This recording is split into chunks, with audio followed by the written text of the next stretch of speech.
Assalamualaikum warahmatullahi wabarakatuh. Di sini kami akan mempresentasikan tugas akhir statistika. Kami melakukan riset yaitu dengan judul pengaruh pembelajaran daring terhadap minat belajar mahasiswa. Sebelumnya kami akan memperkenalkan diri kami dulu dari kelompok kelas T.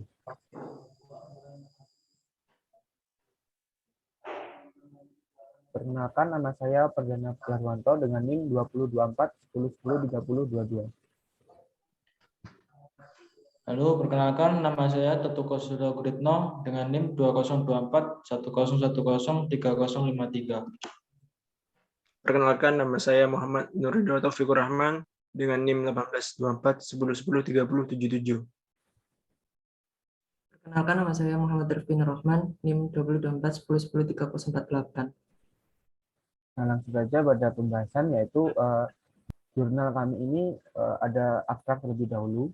Nah, isi dari abstraknya adalah di mana perkembangan zaman dan teknologi yang semakin maju, ditambah lagi adanya pandemi virus COVID-19 yang menjalar di seluruh dunia, menimbulkan dampak dari berbagai sektor, tak tidak terkecuali sektor pendidikan. Nah, para khususnya mahasiswa harus melaksanakan atau harus dipaksa untuk melakukan belajar secara tidak langsung atau belajar secara daring dengan mengandalkan kemajuan teknologi tadi berupa smartphone, komputer, dan teknologi lainnya. Dalam pelaksanaan sistem pembelajaran daring ini terdapat beberapa kelebihan serta kekurangannya tersendiri, di mana salah satu kelebihannya adalah jadwal kuliah yang lebih fleksibel.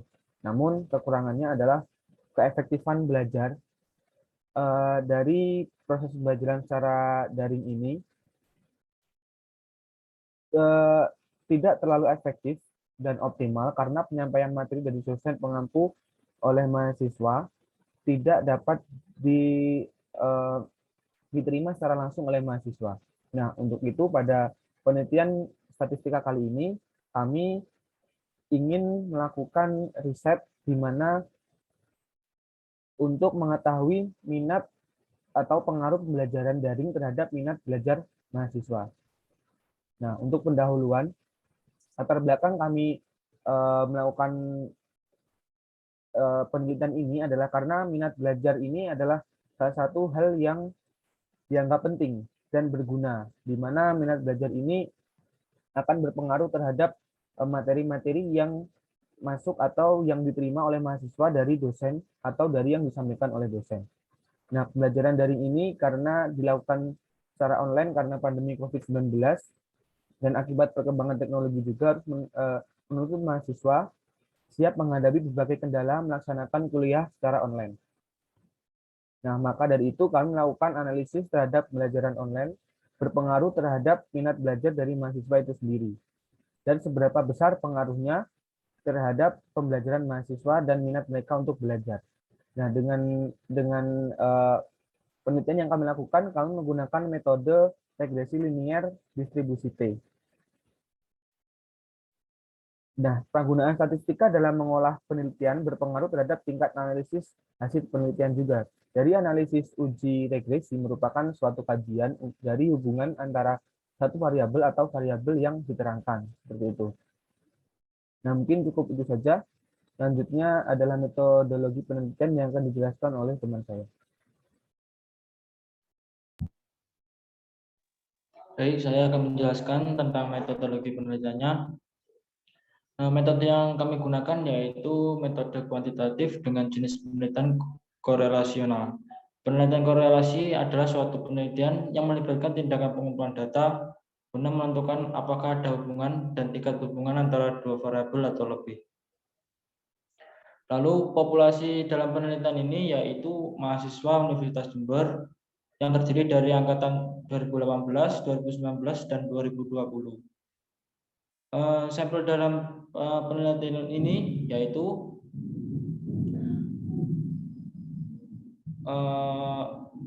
saya ulangi. Sampel penelitian ini terdiri dari laki-laki dan perempuan dengan yang mewakili dari masing-masing angkatan. Semua mahasiswa yang menjadi sampel penelitian ini sudah menerima metode pembelajaran daring dari dosen ketika perkuliahan karena efek pandemi. Sementara itu, instrumen yang digunakan dalam penelitian ini yaitu angket yang berbentuk yang dilakukan dengan menggunakan Google Form. Selanjutnya, teknik analisis data yang digunakan yaitu distribusi T, di mana distribusi T adalah distribusi probabilitas yang muncul dalam memperkirakan masalah sebuah terdistribusi normal ketika ukuran sampel kurang dari 30. Dan berikut adalah rumusnya. Untuk selanjutnya akan dijelaskan oleh teman saya.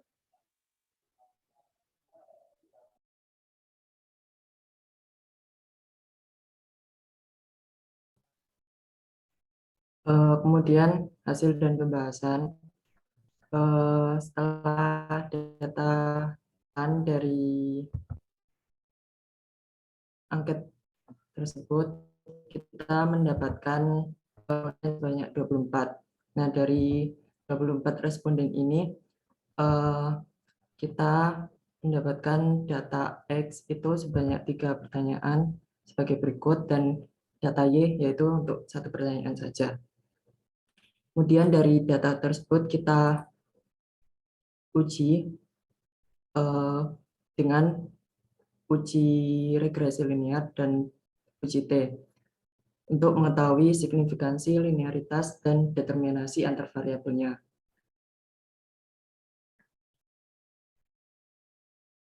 Nah, karena banyak sampel itu kurang dari 30, maka tabel distribusi yang dipakai adalah tabel distribusi T. Sehingga untuk perhitungan T-tabelnya itu seperti pada gambar ini, yaitu dengan alfa itu 0,05 dan df-nya itu n-k-1, yaitu 24 min 1 dan min 1. Sehingga didapatkan T-tabel itu T 0,025 dan dengan df 22, yaitu sebesar 2,074. Kemudian untuk menghitung T-hitungnya, kita menggunakan bantuan tool SPSS, bahwa dari tabel tersebut kita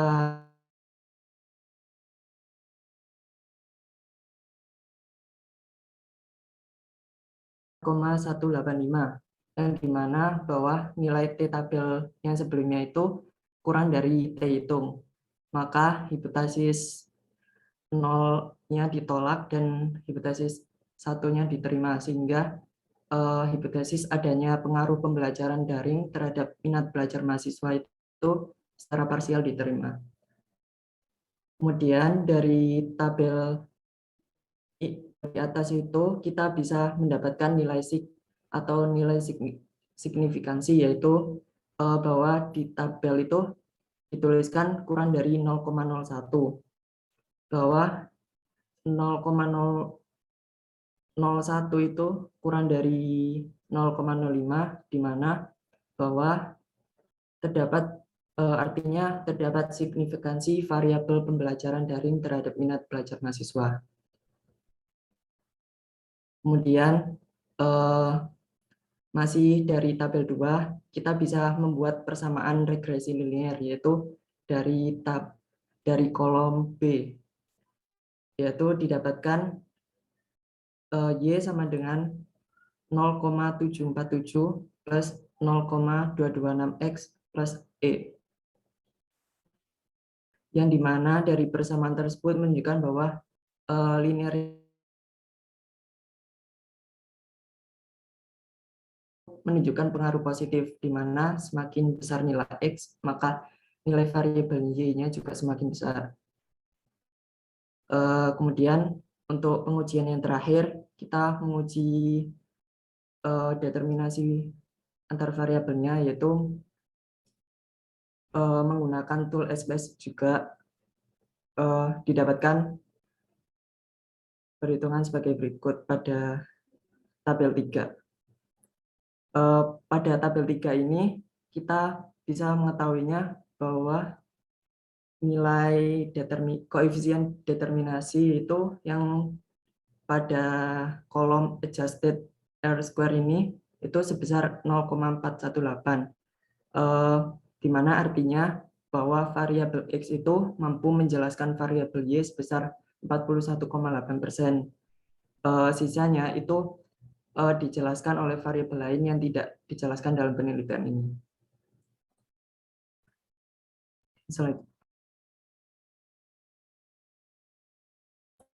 Selanjutnya yaitu kesimpulan dan saran.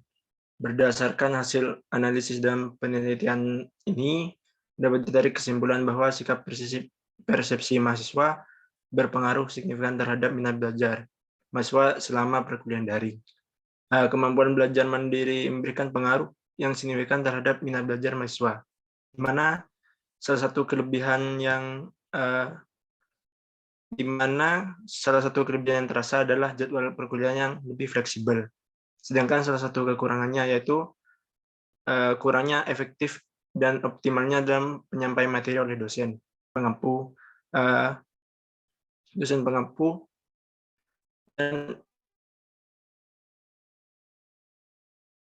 dan upaya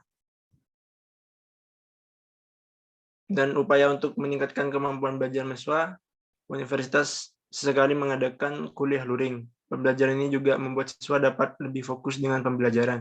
Secara langsung, siswa dapat belajar dan mengerjakan tugas tanpa ada gangguan jaringan internet atau alat sehingga dapat belajar dengan lancar. Selain itu, siswa juga dapat lebih fokus belajar dan tak terganggu gangguan yang mungkin memecah fokus belajar. Demikian presentasi dari kelompok kami. Mungkin banyak kata, mungkin banyak kekurangan, mohon dimaafkan. Sekian, wassalamualaikum warahmatullahi wabarakatuh.